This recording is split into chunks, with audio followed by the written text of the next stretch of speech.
Bien, recordemos que el tema que nos falta por evaluar es el de levantamiento perimetral, también llamado levantamiento por poligonación. El mismo consiste en estacionar el teodolito en cada uno de los vértices y determinar sus ángulos internos. Adicional a ello, debemos contar con al menos un azimut de los lados del polígono. Puede ser cualquiera. No hay diferencia, ya que ustedes saben que tenemos que hacer el arrastre hacia los demás segmentos de línea. Entonces, básicamente el levantamiento perimetral viene a su nombre porque todo se realiza por el perímetro del polígono. Lo levantamos con cinta y teodolito. Entonces, a modo de ejercicio, yo le voy a subir este PDF que corresponde a la clase pasada. Entonces, lo van a tener también. A modo de ejercicio, vamos a hacer juntos el primer problema de la tarea. Ustedes saben que lo primero que se hace es verificar la sumatoria de los ángulos internos. Los ángulos internos de cualquier polígono viene dado por n-2 por 180, donde n es el número de vértices, que en este caso tenemos 3, sería 3 menos 2, 1 por 180, 180. Si realizamos la sumatoria, nos damos cuenta que tenemos un error angular de 60 segundos. Esos 60 segundos, ya que en el problema de la tarea se nos pide que no tome en cuenta la precisión del equipo, lo voy a repartir en partes iguales. Ustedes saben que si me dicen que tome la precisión del equipo, yo debo de repartir esos ángulos en función del equipo que yo tengo. Entonces, esos 60 segundos lo voy a dividir en 3 partes iguales. Y a cada uno le voy a sumar 20. 65, 33, 20 más 20 sería 65, 33, 40. 78, 55, 40 más 20, sumo el minuto completo y pasaría a 78, 56, 00. 35, 30, 20, sumando los 20, sumaría 35, 30, 20. Entonces, realizando esa sumatoria, nos daríamos cuenta que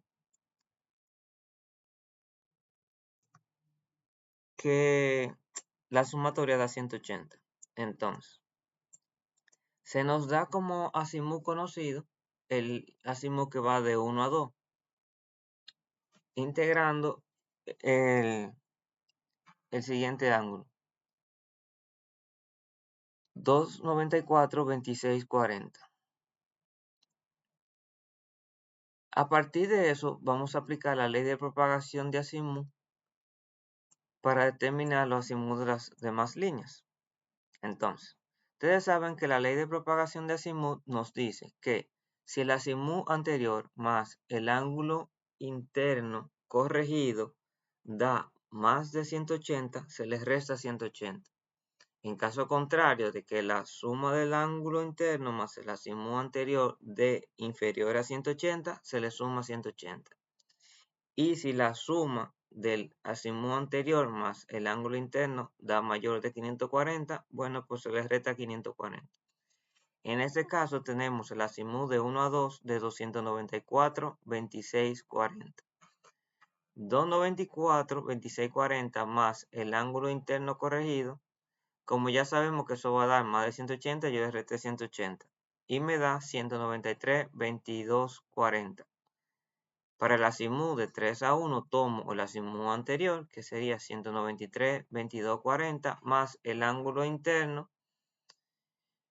de ese vértice. Como ya me pasé de 180, sé que le voy a restar 180. Eso me da 48, 53. Entonces, siempre es bueno verificar que hemos calculado los azimuts de manera correcta. ¿Cómo hacemos eso? Volviendo a calcular el azimut de partida. Entonces decimos 48, 53 más el ángulo corregido de 1, que sería 65, 33, 40. Como yo sé que eso va a dar menos de 180, yo le sumé 180. Y fíjense que da el mismo azimut de partida. Lo que quiere decir que tanto el azimut de 2 a 3 como de 3 a 1 están calculados de manera correcta.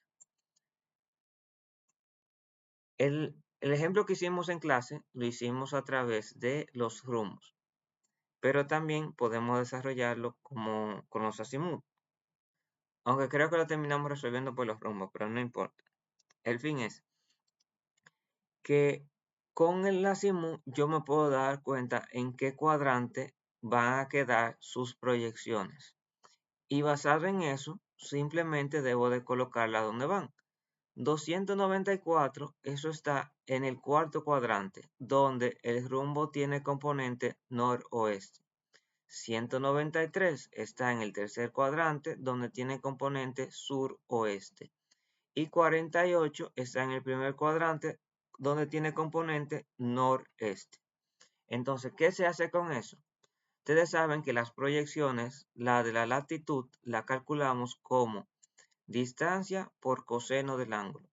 Y las de la longitud, distancia por el seno del ángulo. Y ese ángulo para ambos casos es el azimut que estamos estudiando. Entonces, aquí decimos 80.60 por el coseno de 294. Esos cálculos están aquí. Déjenme mostrarse. Cálculo de proyección aquí. 80.6 por el coseno de 294. Eso me da 33, 35,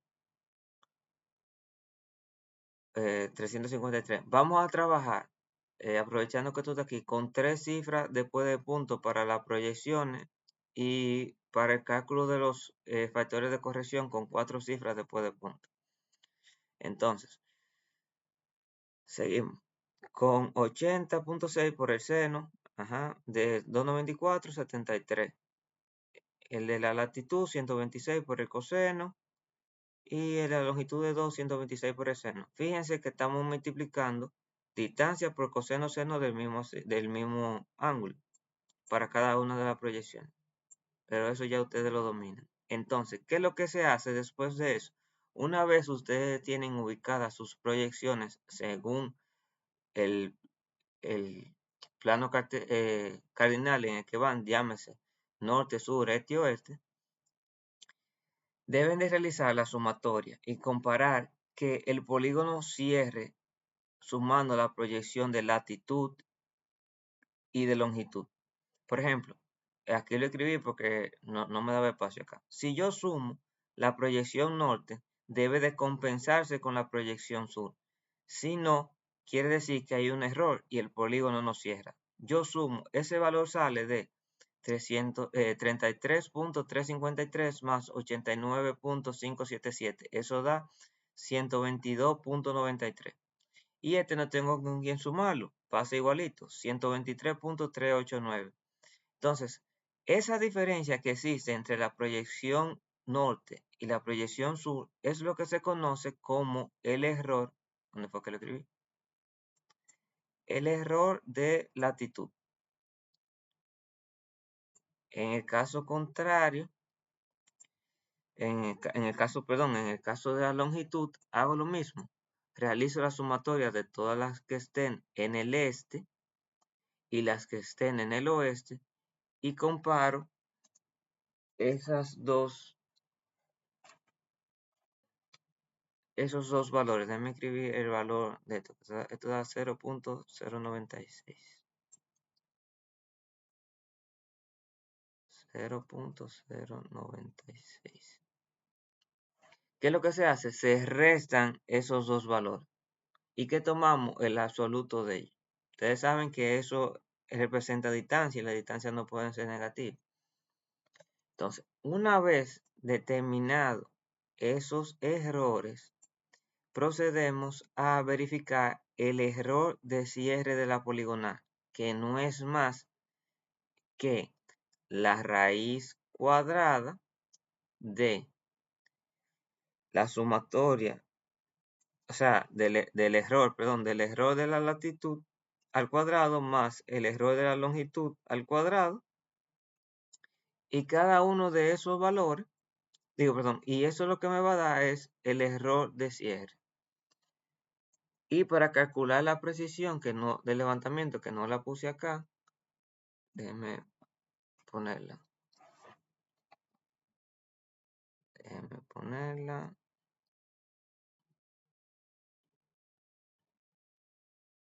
Precisión de levantamiento no es más que la relación que existe entre la sumatoria de la distancia,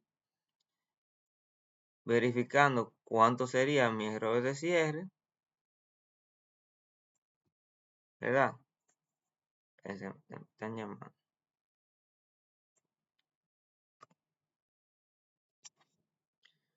Bien, nos habíamos quedado acá. La precisión no es más que la sumatoria de la distancia es a mi error cometido de levantamiento entre 1 metro. ¿Cuánto sería? Entonces eso es lo que me daría la precisión del levantamiento. Entonces, ¿qué es lo que vamos a hacer? Una vez determinado que tenemos un error, debemos corregirlo. Si la sumatoria de las proyecciones hubiese cerrado, yo no tengo nada que corregir. Pero como no es así, debo de calcular unos factores de corrección. Y los factores de corrección vienen dados por el de la latitud, también llamado KT, y este KG, pero nosotros lo llamamos así, con su nombre. Error, factor de corrección de latitud y factor de corrección de longitud, que no es más que el error que existe en la latitud dividido entre la sumatoria de esas dos proyecciones. Fíjense, 122.93, 122.93 más 123.389, 123.389, 0.459 entre la sumatoria de esos dos me da 0.001863. De igual forma lo hacemos en la longitud. 0.0096 dividido entre la sumatoria de 102.624 y 102.719. Haciendo esa división nos da 0.00465. Entonces, cada uno de esos valores se corrige en su repetida proyección. Dígase, todas las proyecciones que sean de latitud se multiplican por ese factor de corrección. Asimismo, todas las proyecciones que son de longitud se multiplican por ese factor de corrección. Y al final, ¿qué se hace con eso? Bueno,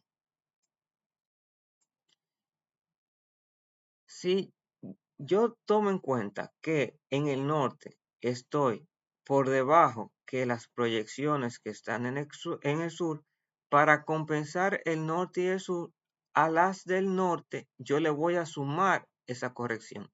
Dígase, 33.353 por 0.001863, eso da 0.0621. 0.0621 sumado con 33.353 da 33.415.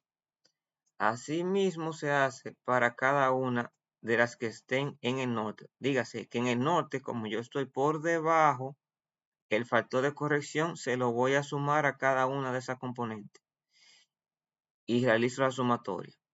En el caso de la del sur, como la del sur está por encima de la del norte, ese valor de corrección que afecta a la del sur, que es 123.389 por 0.001863, da 0.2298. Ese valor yo se lo voy a restar a 123.389. ¿Por qué? Porque el del sur está por encima del norte. Si hubiese sido el caso contrario, que el del norte hubiese estado por encima del sur, se los resto a los del norte y se los sumo a los del sur. Entonces al final debo de verificar que mi polígono cierre. ¿Cómo? Realizo la sumatoria nuevamente de las que estén en el norte. En este caso da 123.159 y las que están en el sur 123.159. Eso da 0. Terminé de hacer las correcciones en la proyección norte-sur. pero asimismo yo debo de realizar las que estén en la longitud. ¿Bajo qué? Bajo el mismo principio. Dígase, 102.624 es mayor que 102.719. No. Bueno, pues a las del este yo le voy a sumar la corrección y a la del oeste se la voy a restar. Entonces, cuando yo realizo eso, me da 102.672, no tengo con quién más sumarlo, lo paso igualito. Y en la longitud, fíjense cómo el valor disminuyó. Teníamos 37, bajó a 34, teníamos 34, bajó a 31. Y si yo sumo eso, ven que da exactamente ahora el mismo valor. Quiere decir que ahora sí el polígono cerró y yo puedo calcular mi área. Para calcular el área vamos a utilizar el método de la doble abscisa, que consiste en seleccionar cualquier valor que se encuentre en el este. Preferiblemente el mayor, pero al final no importa. Entonces se llama doble abscisa porque en una abscisa, ustedes saben que toda abscisa y ordenada es doble porque va y viene. Dígase, seleccioné 102.672. Pasa para acá. ¿Cómo? Yo lo escribí, yo solo escribí esto aquí arriba. Vamos a ver si aquí lo podemos ver. Bien, fíjense. Ese valor viene para acá. ¿Cómo? 102.67. Entonces, 102.67 vuelve para allá y se suma con 102.67. Mientras yo trabaje en el este, sumo, y cuando pase al oeste, resto. Igual que matemática, el este está para el positivo y el oeste está para el negativo. Entonces, recapitulando, tomo 102.672, lo mando para acá. Ese 102.67, perdón, fue el valor que yo seleccioné. Entonces, al venir por acá, vuelve para allá sumándose y dice 102.672 más 102.672, no tengo con quién sumarlo en el este, o sea que me voy por acá arriba, y como paso al oeste se los resto. 102.672 más 102.672 menos 73.341 me da 132.003. 132.003 menos 73.341 menos 29.331 me da 29.331. 29.331 menos 29.331 me da 0. Y 0 más 102.672 es 102.672. Así podemos verificar que nuestro recorrido, se ha hecho de manera correcta. ¿Cómo? Al final yo debo de obtener exactamente el mismo valor de salida. Si por alguna causa no me da diferente, dígase por algún redondeo, tiene que ser muy mínima la variación. Entonces, una vez se agota la doble abscisa, procedemos a calcular el área. Y fíjense, la doble abscisa la trabajamos con la proyección este-oeste y el área la calculamos con la proyección norte-sur. ¿Qué se hace? Yo tomo ese valor y lo multiplico por el que se encuentre en la misma abscisa. Dígase, 132 está con 33. ¿En dónde? En el norte. Así mismo lo coloco en el norte. Y digo 132 por 33 y pico, eso me da 4.410. Así mismo lo sigo haciendo. 29, ahora ¿con quién está? Con la del sur. 29 por 123, eso da 3.602. Después sigue 102. ¿Y 102 están con qué? Con 89. Bueno, pues 102 con 89 da 9.214. Realizo la sumatoria de lo que estén en el norte, la sumatoria de lo que estén en el sur, y básicamente es exactamente la misma fórmula que ya habíamos estudiado. Dice sumatoria norte menos sumatoria sur, absoluto de eso, dividido 2, y me da el área del polígono.